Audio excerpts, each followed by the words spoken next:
मैं रहमतुल्लाह। आप देखें दोस्तों आपका और हमारा अपना रिएक्शन यूट्यूब चैनल। तो चलते हैं दोस्तों, वीडियो का टाइटल है रिपब्लिक ऑफ बलूचिस्तान डिक्लेयर्ड है। मतलब बलूचिस्तान ने अपने आप को लादा डिक्लेयर कर दिया। चले दोस्तों वीडियो देखते हैं, फिर इस पर करते हैं बात।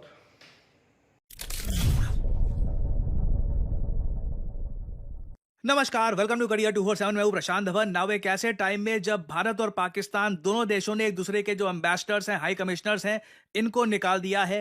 रिपब्लिक ऑफ बलूचिस्तान ट्रेंड कर रहा है। बलूचिस्तान के एक्टिविस्ट भारत को कह रहे हैं कि अब समय आ चुका है, हमको ऑफिशियल सपोर्ट दो। नई दिल्ली में एक ऑफिस ओपन करो जहां पर लिखा होगा the republic of Balochistan, it is finally time, India should take the big step. Now इस टॉपिक पर और डिटेल में जानकारी प्राप्त करने से पहले एक बहुत इंपॉर्टेंट बात मैं आपको यह बता दूं।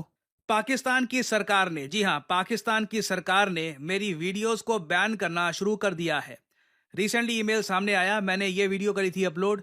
पाकिस्तान के बहुत सारे फाइटर जेट्स गिरे गए थे और सिमिलरली कुछ और वीडियोस भी हैं। पाकिस्तान की सरकार ने यूट्यूब को करी एक लीगल कंप्लेंट और ये कहा कि ये वीडियो देखकर हमें हो रही है पीड़ा, तो इसको बैन कर दीजिए। और सिमिलरली नीतीश राजपूत और आई थिंक कुछ और भी इंडियन यूट्यूबर्स हैं, पेट्रियोटिक इंडियन यूट्यूबर्स हैं डिफेंस की फील्ड में, उनकी वीडियोस पाकिस्तान ने बैन करनी शुरू कर दी है। और अब होगा क्या कि जो प्रो पाकिस्तान यूट्यूबर्स हैं, जो डिपेंड करते हैं पाकिस्तान बांग्लादेश पर अपनी व्यूअरशिप पर, उनकी जनता को अपीज करती है। मैं आपको लंबे समय से कहता आया हूं, कमेंट सेक्शन में झांक कर देख लो, आप समझ जाओगे कि जनता कहां की है। सो आई थिंक उनको ये काफ़ी प्रमोट करेंगे, उनको बूस्ट करेंगे। और एक गवर्नमेंट ऑफ पाकिस्तान ने एक प्रॉपर एक्शन लेना स्टार्ट कर दिया है प्रो इंडिया यूट्यूबर्स के अगेंस्ट। और मैं देखो, एक बात मैं बोलूँगा, इस्लामाबाद में बैठ करना, जब किसी पाकिस्तानी गवर्नमेंट के ऑफिशियल ने लिखा होगा कि प्रशांत धवन की वीडियो जो है इसको ब्लॉक करो, उसका रीजन मैं आपको ये बता दूं, वो क्रेडिबिलिटी से डरते हैं। हम सब लोगों ने मिलकर जो पाकिस्तान को स्पूक किया इस वीडियो से, उसका रीजन यही है, हम लोग क्रेडिबिलिटी के साथ चलते हैं। मैंने कभी कोई अनाप शनाप वीडियो नहीं बनाई कि जी इस्लामाबाद कब्जा लिया, कराची मुंबई का हिस्सा हो गया जी हमने, या फिर कोई आधा पाकिस्तान कब्जा लिया है। जो जेन्युइन ऑथेंटिक न्यूज़ है उससे पाकिस्तान डरता है, क्योंकि उसको पता है कि यह आदमी क्रेडिबल है, सच्ची न्यूज डिलीवर कर रहा है, लोग इसका भरोसा कर रहे हैं। और सिंस अब ये हमको एक्सपोज कर रहा है कि हमारे फाइटर जेट्स गिरे हैं, लिटरली आप पाकिस्तान के एयर बेसिस में देख लो, इनके जो हैंगर्स हैं ये तक डिस्ट्रॉय कर दिए गए हैं। तो अब ये हर तरफ जो भी क्रेडिबल यूट्यूबर्स हैं इंडिया की साइड से, इनको बैन करने का प्रोसेस शुरू कर चुके हैं। और आप एक बात नोट करना, कोई जो हमारे न्यूज़ चैनल है जो कुछ भी बोल रहे थे कि ये इस्लामाबाद कब्जा लिया वगैरह, उनको पाकिस्तान छेड़ेगा भी नहीं, क्योंकि उनको पता है क्रेडिबिलिटी इनकी कुछ है नहीं, लोग इनका वैसे भी विश्वास करने नहीं वाले। तो ये मैं आपको बता दूं, क्रेडिबल इंफॉर्मेशन, सच्चाई के साथ जब आप खड़े रहोगे और आप सच्ची बात करोगे ना, तभी पाकिस्तान जैसे देश डरते हैं और यूट्यूब को बोलते हैं कि जी ये वीडियो छुपा दो, इससे हम लोग एक्सपोज हो जाएंगे। तो खैर अब एक और वीडियो बनाते हैं जो पाकिस्तान को पसंद आएगी नहीं और यूट्यूब को वो खड़काएंगे कि रोको इसको, रोको। खैर, रिपब्लिक ऑफ बलूचिस्तान ये सडनली सोशल मीडिया पर ट्रेंड कर रहा है। बलूच लीडर्स ने डिक्लेयर कर दी है complete independence from Pakistan. Now यहां पे आपको समझना होगा कि जो बहुत ही फेमस बलोच एक्टिविस्ट है मीर यार बलोच, ना मैं आप सब लोगों से एक रिक्वेस्ट करूंगा, जेन्युइन रिक्वेस्ट है, जितना इंटरेस्ट शो करते हो ना ये जानने में कि पाकिस्तानी विराट कोहली की रिटायरमेंट के बारे में क्या सोचते हैं, उतना इंटरेस्ट इस बारे में भी शो करो कि सिंध पंजाब में पानी को लेकर क्या डिस्प्यूट है। बलूचिस्तान के जो एक्टिविस्ट है, मेन एक्टिविस्ट, उनका नाम आपको पता होना चाहिए, उनके साथ क्या क्या हो रहा है आपको पता होना चाहिए। मैं आपको बता दूं, पाकिस्तान की जनता भारत के इंटरनल इश्यूज के बारे में अच्छे से खबर रखती है, उनका मीडिया वगैरह जो भी यहाँ पर इश्यूज होते हैं सब लोग प्रॉपर्ली फॉलो करते हैं वो। तो मैं आपको भी रिक्वेस्ट करूंगा कि अब जो जेन्युइन टॉपिक्स है उनको फॉलो करिए। मीर यार बलोच के बारे में मैं वैसे आपको ये बता दूं, मीर यार बलोच एक रिनाउंड राइटर हैं और बहुत बड़ी एडवोकेट है बलूच राइट्स की। सोशल मीडिया पर ये काफी बार पाकिस्तान की सरकार को टारगेट कर चुकी हैं और इन्होंने 9 मई को डिक्लेयर किया था कि बलूचिस्तान अब आजाद हो चुका है, बलूचिस्तान अब एक आजाद देश है। और अब हम देख रहे हैं कि बलूचिस्तान के बाकी एक्टिविस्ट डायरेक्टली भारत सरकार को कह रहे हैं कि अब समय आ चुका है कि आप पहला देश बनिए, इंडिया पहला कंट्री बन सकता है टू डिक्लेयर कि बलूचिस्तान एक कंट्री है, रिपब्लिक ऑफ बलूचिस्तान एक कंट्री एग्जिस्ट करता है और ये देश इंडिपेंडेंस चाहता है फ्रॉम पाकिस्तान। इधर आप देख पाओगे ऐसी इमेजेस सोशल मीडिया पर बहुत आई है पाकिस्तान से कि Baloch and Indian friendship is the only weapon that will dent, damage and destroy the devil Pakistan. Baloch and India hearts, are hearts beat for freedom. तो देखिए बलूचिस्तान में जज्बा है आज के समय आज़ादी का। ये लोग जानते हैं कि पाकिस्तान के साथ रहकर कुछ इनकी ना तरक्की होगी, ना इनके यहाँ कुछ डेवलपमेंट होने वाली है, ना इन पर जो आज के समय जो अत्याचार हैं ये रुकने वाले हैं। इनको पता है रिपब्लिक ऑफ बलूचिस्तान बनाना होगा, तभी यहाँ के लोग अपनी जो डेस्टिनी है इसको रीच कर पाएंगे। नाउ अब देखो, कुछ आप में से कुछ लोग क्या कह सकते हैं कि बलूचिस्तान का जो मैप है, जो रिपब्लिक ऑफ बलूचिस्तान की बात की जाती है, इसका जो मैप है ये कुछ ज्यादा बड़ा ही नहीं है वर्ल्ड मैप पे। इसमें ईरान, अफगानिस्तान का भी एरिया दिखाते हैं। ये वैसे मैं आपको दिखा देता हूं और फिर मैं थोड़ा सा क्लैरिफाई कर दूंगा कि ये लोग अभी के लिए क्या मांग रहे हैं। ना सोशल मीडिया पे आप अगर जाओगे तो रिपब्लिक ऑफ बलूचिस्तान का काफी बार कुछ ऐसा मैप आपको दिखेगा। इधर ऑब्वियसली पाकिस्तान का बहुत सारा एरिया है, अफगानिस्तान का एरिया है, ईरान का बहुत सारा एरिया है। क्योंकि देखिए बलोच एक एथनिसिटी है, जैसे पंजाबी एक एथनिसिटी है। पंजाबी आपको भारत में भी मिलेंगे, पाकिस्तान में भी पंजाबी है बहुत सारे। उसी तरीके से बलोच जो लोग हैं ये ना सिर्फ पाकिस्तान में है, ये अफगानिस्तान में भी रहते हैं, ईरान में भी रहते हैं। और जब ये बात की जाती है कि बलोच लोगों का देश बनेगा ना, तब काफी बार इस टाइप के लैंडमार्क्स की बात की जाती है। इंडिया इसको सपोर्ट नहीं कर पाएगा जैसे आप लोग समझते हैं। क्योंकि अगर मान लो हम कल को एक खोलते हैं दिल्ली में काउंसिल के जी बलूचिस्तान का ऑफिस वगैरह है, तो उस केस में ईरान आपत्ति कर सकता है, अफगानिस्तान आपत्ति कर सकता है कि क्या इसमें हमारा लैंड भी होगा। तो मेरे हिसाब से सबसे इंपॉर्टेंट ये है कि बलूचिस्तान सेपरेटिस्ट ना एक प्रॉपर जो मैप है बलूचिस्तान का, रिपब्लिक ऑफ बलूचिस्तान अभी के लिए जो इनका मैप है ये बनाए। That is the most important thing. और अगर हो सके तो ये भी बोले कि इनकी यही बॉर्डर रहेगी, ये एक्सपैंड करके अफगानिस्तान, ईरान में जाना नहीं चाहते, क्योंकि उससे लिटरली पाकिस्तान को एडवांटेज मिलता है। पाकिस्तान बाकी कंट्रीज को कह सकता है कि देखिए हमारी जमीन तोड़कर एक अलग से कंट्री बना दी जाएगी वगैरह, तो इसमें सारे कंट्रीज इकट्ठे आ जाएंगे। तो मैप बहुत ही ज्यादा इंपॉर्टेंट है कि क्लैरिटी होनी चाहिए कि हम चाहते क्या है।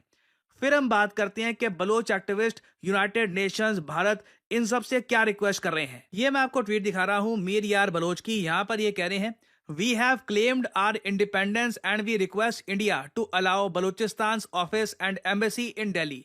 नाउ ये करना मुश्किल होगा क्योंकि भारत में अभी तक ताइवान की एम्बेसी तो है नहीं। हाँ, ताइवान का ऑफिस है। अगर हम ताइवान का ऑफिस ओपन कर सकते हैं भारत में, तो बलूचिस्तान का क्यों नहीं। आई थिंक इस पर जेन्युइनली हमें सोच विचार करना चाहिए, क्योंकि भारत जब पहला कदम उठाएगा उसके बाद ही कई और देश है। I mean Armenia for example, मैं आपको गारंटीड कह सकता हूं, अगर भारत बलूचिस्तान का ऑफिस ओपन कर देता है, अर्मेनिया भी करेगा। उसके बाद कई और देश हैं जो आतंकवाद के अगेंस्ट है, वो भी ऐसा करेंगे। परहैप्स इजराइल ऐसा कर सकता है। शुरुआत कहीं ना कहीं भारत को करनी होगी। फिर इन्होंने कहा है कि यूनाइटेड नेशंस को रिकॉग्नाइज करनी चाहिए the independence of the democratic people's republic of Balochistan, और यूएन मीटिंग भी होनी चाहिए। नाउ ये काम मुश्किल होगा, गाजा के इशू को लेकर यूएन को ज्यादा कर नहीं पाया, बट यूएन की प्रेजेंस है गाजा में। आप देखोगे यूएन इन्वॉल्व है गाजा में। तो अगर फिलिस्तीन को लेकर यूएन इतना इन्वॉल्व हो सकता है, तो बिल्कुल इनको डेमोक्रेटिक रिपब्लिक ऑफ बलूचिस्तान को देखना चाहिए। बट ऐसा होगा नहीं, क्योंकि यूएन को आज भी काफी हद तक जो इनकी बॉडीज हैं वहां पे बहुत सारा इन्फ्लुएंस है यूएसए का, और ऑफ कोर्स चाइना का भी है। तो चाइना तो ऑब्वियसली ये कभी अलाउ करेगा नहीं। यूएसए भी for some odd reason Balochistan freedom के हक में इतना है नहीं। बलूचिस्तान लिबरेशन आर्मी को यूएसए ने एक आतंकवादी संगठन डिक्लेयर कर रखा है। सो ये सब बातें यहाँ पर जो लिखी है कि यूएन को इमीडिएटली ये सब करना चाहिए, पीस कीपिंग मिशन वगैरह भेजो, ये ग्राउंड रियलिटी कन्वर्ट तब तक नहीं होगी जब तक पहला कदम नहीं चला जाएगा भारत में बलूचिस्तान का ऑफिस खोला जाना। तभी अमेरिकन नोट करेंगे कि अच्छा ठीक है, भारत ने ये कदम उठा लिया है। अभी जो हमारा स्टेटस है ये इंडिया की फॉरेन पॉलिसी को कट कर रहा है। तो परहैप्स कल को यूएस भी कह सकता है कि बलूचिस्तान लिबरेशन के लिए जो लोग लड़ रहे हैं वो आतंकवादी नहीं है, वो बस they are trying to get independence for their country. तो इस तरीके से शुरुआत होगी एंड आई बिलीव कि अब समय आ चुका है कि हम इस पर सोच विचार करें। अगेन मैं ये नहीं कह रहा कि इमीडिएटली कर दो, इस पर सोच विचार करना स्टार्ट कर देना चाहिए। और आई थिंक बातचीत होनी चाहिए कि कैसे होगा, इनका बॉर्डर्स क्या होगी, ताकि बाकी कंट्रीज के साथ कंफ्यूजन ना हो। ईरान अफगानिस्तान को भी कॉन्फिडेंस में लेना होगा, एंड देन या this can very much happen. तो यहाँ पे मैं आप लोगों से पूछना चाहूंगा कि आपके हिसाब से भारत को किस तरीके से सपोर्ट करना चाहिए रिपब्लिक ऑफ बलूचिस्तान के कॉन्सेप्ट को, क्योंकि याद रखिएगा बांग्लादेश भी एक टाइम पर एक कॉन्सेप्ट ही था, बस एक फाइल में एक आइडिया था। तो ये दोस्तों वीडियो की ख़त्म। जो था ना ये बलूचिस्तान को अलग करना, ये थोड़ा सा मुश्किल है, तकरीबन नामुमकिन सी बात है। इसकी सबसे बड़ी रीज़न है चाइना की वीटो पावर। ठीक है ना, चाइना वीटो करता है तो ये बल्कि वो तो सिक्योरिटी काउंसिल में होता है सारा कुछ। तो ये नहीं, ऐसा कभी भी नहीं होगा। अमेरिका की यूएस से भी नहीं ना इंटरेस्ट इसने, हमारे शान सरकार है। नहीं यार, मैं बताता हूँ, ये सिर्फ इंडिया को कोई एक खास किस्म का जो एक मतलब कि कोई नई स्पीशीज का वो बना हुआ है। इंडिया ये चाहता है कि सिर्फ जो है ना मैं करूँ, जो है ना पाकिस्तान को इस तरह करूँ। तो ये वो हमने पहले बात की है कि ये पूछ पटांग सी हरकतें हैं, मतलब कि डायरेक्ट आप इन्वॉल्व नहीं, पाकिस्तान के साथ एंगेज नहीं हो सकते हो। तो ये कर दो, वो कर दो, उसका पानी रोक दो, उसका पैसा रोक दो, उसका जो है मतलब कि एड जो मिलती है वो रोक दो। नहीं आप ये मिलकर आप कभी भी ऐसा नहीं कर सकते। नहीं, आप ये जो 4 बंदे जो थे वो उठाए हुए थे, एक तरफ इंडिया का 4 बंदे थे, बिल्कुल 4 गिनती के 4 बंदे हैं। और सबसे बड़ी अगर मशकूक ना हो तो वो अपने चेहरे पे मास्क क्यों लगाए? हाँ बिल्कुल, ये भी है। आपने नोट नहीं किया होगा, सारे जितने भी बंदे थे जिन्होंने वो फ्लैग जो बैनर था वो पकड़ा हुआ था, उसमें बकायदा एक तरफ इंडिया का झंडा था, दूसरी तरफ जो बलूचिस्तान का झंडा था। तो उन्होंने सभी ने अपने जो मास्क है वो लगाए हुए थे। तो इसके पीछे मुझे जो वजह नजर आई है वो यही है कि ये बंदे जो है ना मशकूक है। ये किसी भी कंट्री के हो सकते हैं, ये नहीं है कि बलूचिस्तान के बलोच हो सकते हैं। आज तक मैंने अभी तक कोई वीडियो, ठीक है हमारे कुछ लोग जो है बलोची वो ये कहते हैं कि भाई हमें पाकिस्तान से आज़ादी चाहिए, उनकी ये मांग है। मोस्टली जो लोग हैं वो ये चाहते हैं, जिनमें मारन बलोच भी है, वो कहते हैं कि हमें हमारे हकूक दिए जाए, हमारे बुनियादी राइट्स जो हैं वो हमें दिए जाए, हमारे हक जो हैं वो मारे जा रहे हैं, हमारी नस्ल कुशी की जा रही है। ये बातें दिखने को मिलती हैं, सुनने को मिलती हैं। लेकिन ये चीज़ जो है मुझे लगता है कि पहली दफ़ा देख रहे हैं कि कुछ चंद बंदे जो है ऐसी चीज़ें तो हमने कनाडा में भी देखी हैं। 4 बंदे जो हैं वो खालिस्तान के जो सिख हैं वो अगर बैनर उठा लें, तो कपड़ा उठा लें, वहाँ पे अपना कह लें कि खालिस्तान का झंडा लगा दें और बोलें कि हमने भाई आज़ादी हमें चाहिए इंडिया से, तो ऐसे आज़ादी मिल नहीं जाएगी। 4 बंदों के कहने से आज़ादी मिल नहीं जाएगी। इसके लिए फ़ाइट करनी पड़ती है, बाहर निकलना पड़ता है, तहरीकें चलानी पड़ती हैं, तब जाके कहीं ये सुनवाई होती है और तब जाके कह लें कि स्टेट जो है उस मुल्क की गवर्नमेंट जो है वो अपने ऊपर लेती है सारा कुछ। तो ऐसे चंद बंदे जो हैं अगर वो अपना मुंह जो है मास्क के जरिए से ढांप कर आ जाए और कहें कि भाई हमें जो है हमारा दिल्ली के अंदर हमारा कह लें कि दफ्तर खोलना चाहिए, हमें इंडिया जो है वो सपोर्ट करे ताकि हम पाकिस्तान से अलग हो जाए, तो मैं कहूँगा कि ये बेवकूफ़ों जैसी हरकत है। इसमें कोई कह लें कि अथेंटिक बात ही नहीं है, अथेंटिक लॉजिक ही। अगर बिल्कुल देखिए मेरे पास और रीज़न है, लेकिन अब मैं असलम भाई की बात को आगे थोड़ा एक्सप्लेन करना चाहता हूँ। अगर इंडिया फॉर एग्जांपल ऐसा करता है तो पाकिस्तान खालिस्तान के पैसे बनाएगा पाकिस्तान में, तो ये इंडिया के लिए भी उतना ही खतरा है। पाकिस्तान के लिए खतरा नहीं है। वो क्यों नहीं खतरा? क्योंकि ये 3 कंट्री का मसला बन जाएगा, अफगानिस्तान, ईरान और पाकिस्तान। और जिस तरह प्रशांत ने ये मैप दिखाया, इस तरह तो पाकिस्तान से ज्यादा ईरान का वो ज्यादा जमीन कब्जाने की कोशिश कर रहे हैं, तो ऐसा कभी भी नहीं होगा। वही तो कह रहे थे प्रशांत साहब कि आप इनको चाहिए कि अपना नक्शा जारी करें कि ये चाहते क्या, मतलब कि ये इसमें ईरान का अगर एरिया अफगानिस्तान का एरिया तो फिर वो इंडिया के लिए मुश्किल हो जाएगा उनको, मतलब कि ना सपोर्ट करना या उनके लिए काउंसिल खोलना, काउंसिल खाना खोलना या नहीं होगा, फॉरेन ऑफिस खोलना मुश्किल है। एक कमरा भी नहीं उनका बनाया यार। ऑफिस तो आप सीधा सा आपने आर्मी चीफ का बयान सुना है या नहीं? आप आर्मी चीफ ने क्या बोला था हमारे? आसम मुनीर ने ये बोला था भाई कि ये 1500 बंदा लेकर आएंगे और हमने कहेंगे कि भाई हम अलग मुल्क बनाना चाहते हैं, हमें बलूचिस्तान जो है अलग चाहिए, तो ऐसा आने वाली इनकी 7 नस्लें भी वो कह रहे हैं कि नहीं रह नहीं कर सकती। पाएंगे। तो ये वाज़ेह पैगाम है बलूचिस्तान के लिए, इंडिया के लिए, कि भाई आप जो मर्जी कर रहे हैं।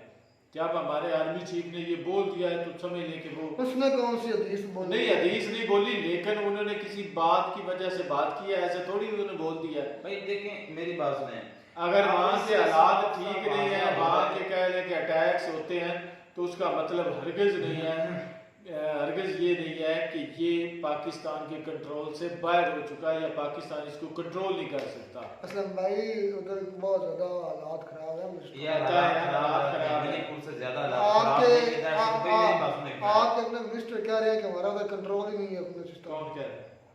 ख्वाजा आसफ जैसे वो ख्वाजा ऐसे बोंगियां मारता रहता है, उसको क्या पता, उसको तो ये भी नहीं पता के बाद क्या करनी है। CNN पे बैठकर पता नहीं वो क्या बोंगियां मारता रहता है, उसको तो पता ही नहीं है कुछ किसी चीज का।